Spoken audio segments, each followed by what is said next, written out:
In this video, I'm going to be taking you through everything that you need to know about barbells as a physical therapist.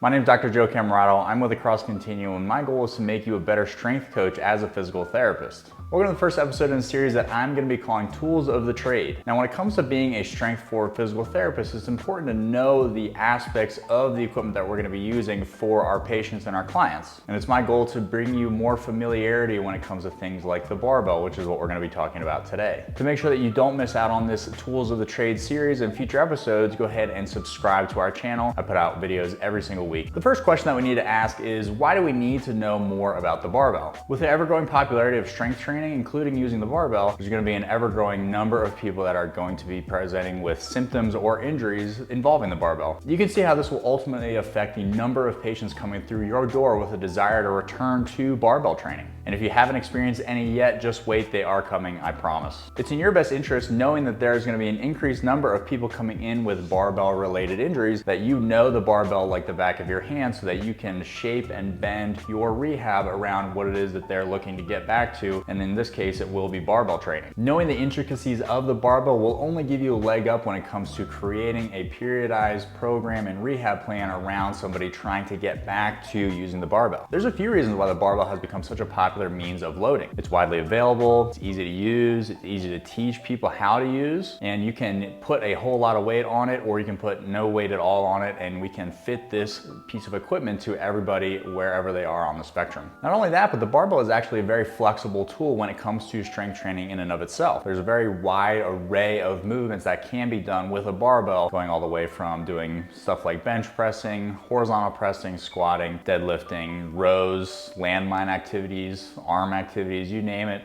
we can probably do it with a barbell. Another reason that it's become such a popular tool is that it has a wide array of uses. We can use it both as a full body exercise and in isolated scenarios. And a majority of the lifts that utilize the barbell are very easy to teach even the newest person. Now that we know how useful and important the barbell is, let's go over the basics of what makes up a barbell. So there's two different types of barbells. There's a standard barbell and an Olympic barbell. The barbell that we're going to be talking about is an Olympic barbell. A regular Olympic barbell is going to be a little bit over 7 feet long. I think it's 7.2 feet to be exact. It's also going to weigh about 20 kilograms or 44 to 45 pounds depending on what unit you're using. The diameter of the shaft of the barbell, the part where you put your hands, can range anywhere from like 27 millimeters all the way up to 30 or 31 millimeters, depending on the type of barbell, the cost of the barbell, the quality of the barbell, and the purpose of the barbell. The one that I have here is 28.5 millimeters along the shaft, and it is an original Texas Power Bar barbell, which means that it is specifically meant for powerlifting. If we were to pull the thread a little bit on the specialty barbells, something like a squat barbell is going to be thicker, with the purpose of trying to limit what's called whip, where the bar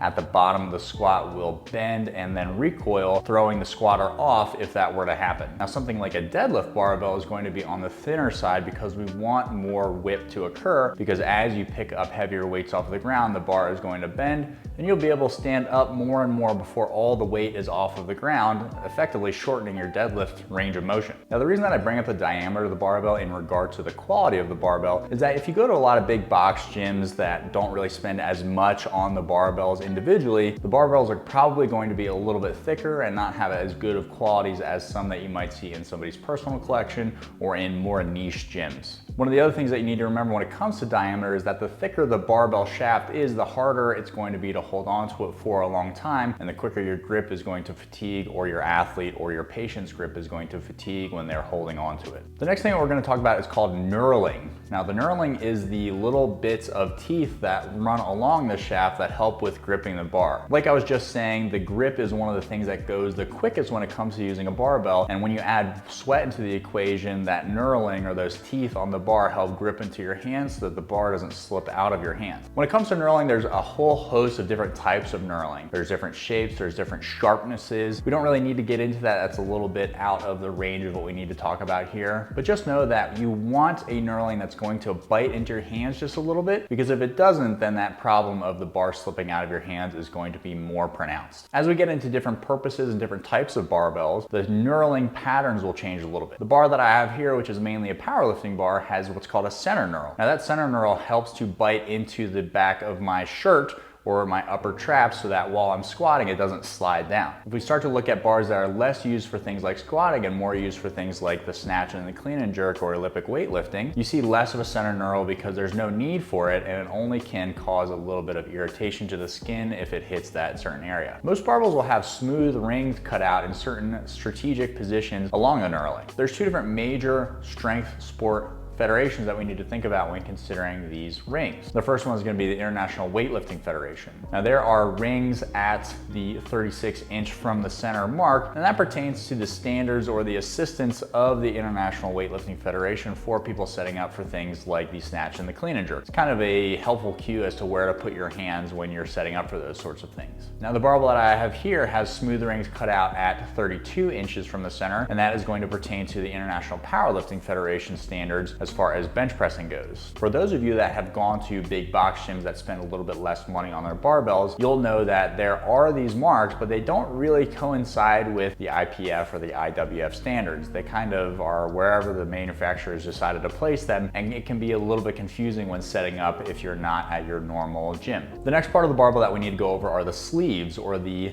ends of the barbell that are attached to the shaft. Simply put, the sleeves are where you put the weights. Now the sleeves on the Olympic barbell are going to be 2 inches in diameter, and that's going to coincide with a 2-inch hole in the Olympic weight plates. These sleeves are free spinning, and they ride on bronze bushings to make sure that there is as little resistance as possible. If we look at something like a standard barbell, there's a 1-inch sleeve that coincides with a 1-inch hole in the plate. Not only is the sleeve where you put the weights, but is also where you put the safety collars. The safety collars make sure that if the barbell tips at all, the weights aren't gonna slide off of one end and then catapult the weights off the other end. As a quick summary for an Olympic barbell, it's gonna be 7.2 feet long. It's gonna be about 45 pounds. The sleeve diameter is gonna be about 2 inches. The shaft diameter is going to be around 28 millimeters, and it's going to have free spinning sleeves on either side so that the weights can rotate around the shaft and not in your hand. Let's just quickly go over one other bar that I have called a Bella bar. Now the Bella bar was made by Rogue Fitness, and it is intended for women lifters. Now full disclosure, I use this all the time for things like doing barbell curls or when I am doing Olympic weightlifting at home because I don't want that center knurl to scratch up my chest. The differences between an Olympic barbell and a Bella bar are that the Bella bar is going to be much shorter and lighter. The Bella bar is about 6.5 feet long, whereas the Olympic bar is going to be 7.2. The Bella bar is only going to be 15 kilograms, whereas the Olympic barbell is going to be 20. Now 15 kilograms for us Americans is going to be 33 pounds,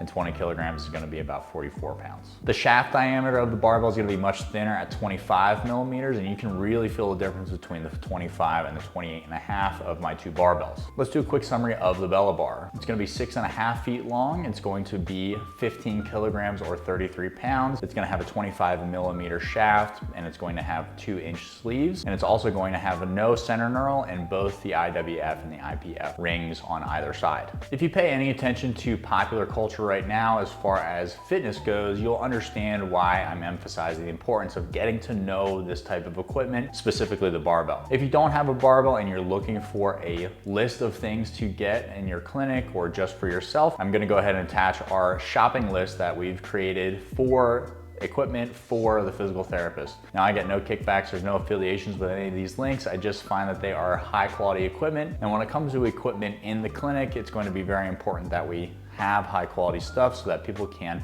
use it and get better. One of the main barriers that physical therapy clinic owners usually run into when it comes to buying equipment is that they feel like it's going to be very expensive and they just don't even want to try and budget for that. If you use our shopping list, you'll see that things are much cheaper than a lot of people think, and I think you'll be surprised at how much you can put together a world-class gym for. Finally, if you're not sure where to start on strength training, we have an 8-week free strength training program that not only includes 2 8-week programs with using the barbell and dumbbells, but it also includes information on periodization, including the 4 training variables, and then how to manipulate them to create a periodized program. I'm gonna include both of these guides, these free guides, down in the description, so make sure to check those out if you are new and don't know where to start. If you found this helpful, if you found this informative, please share it with some coworkers so that we can spread the strong word of physical therapy going forward, and make sure to like and share as well as comment down below and let me know what I missed and let me know what you want to hear from me next.